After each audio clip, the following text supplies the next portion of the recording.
Laura Castellano, oggi i cavallucci marini ritornano nel Mar Piccolo. Sì, una grandissima emozione perché abbiamo lavorato un anno tenacemente per raggiungere questo risultato. Questo progetto nasce da anni di collaborazione con Università di Bari e CNR di Palermo, a cui si è aggiunto poi il Comune di Taranto nell'ultimo anno e quindi Università di Bari e CNR di Palermo studiano da 20 anni i cavallucci del Mar Piccolo di Taranto, che è la popolazione più grande del Mediterraneo, che ha subito un decremento enorme nel 2016 del 90% della popolazione, quindi veramente tantissimo. Allora abbiamo pensato di aiutare un po' questa popolazione con questo progetto pilota, perché in realtà è un progetto che non è mai stato fatto così ampiamente, e quindi segnando tutte le tappe del progetto per poter dare poi delle indicazioni su futuri progetti di questo tipo.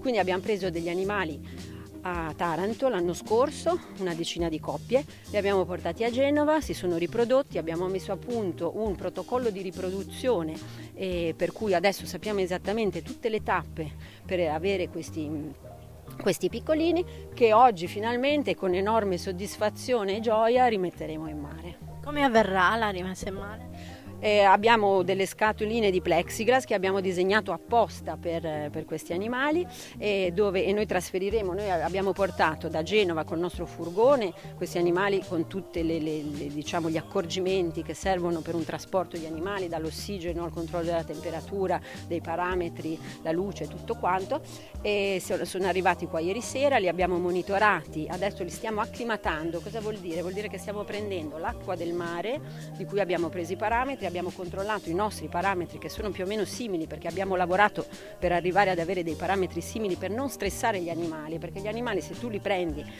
da una vasca dove hanno dell'acqua con determinate caratteristiche e li metti in un'altra con altre caratteristiche, subiscono uno stress enorme. Quindi noi stiamo acclimatando questi animali per metterli dentro questa scatolina, li andremo a liberare in questa struttura che è stata messa appositamente, che è il cosiddetto hotel dei cavallucci, e con questa scatolina li porteremo lì e li libereremo. Sono 150, giusto? Sono 157 i piccoli nati. L'idea è sicuramente di ripeterlo, per cui insomma questo è il progetto pilota per poi riuscire a fare correttamente queste attività di reinforcement con tutte le regole e tutti gli accorgimenti di cui hanno bisogno. Tenente di Vascello Angelo Colonna, caposezione della Polizia Marittima e Ambiente della Guardia Costiera di Taranto, il problema della pesca di frodo abbiamo visto che esiste ancora. Cosa state facendo per ridurla? Noi siamo sempre presenti, soprattutto in Mar Piccolo, perché è una zona che viene presa insomma d'assalto da parte dei pescatori di frodo.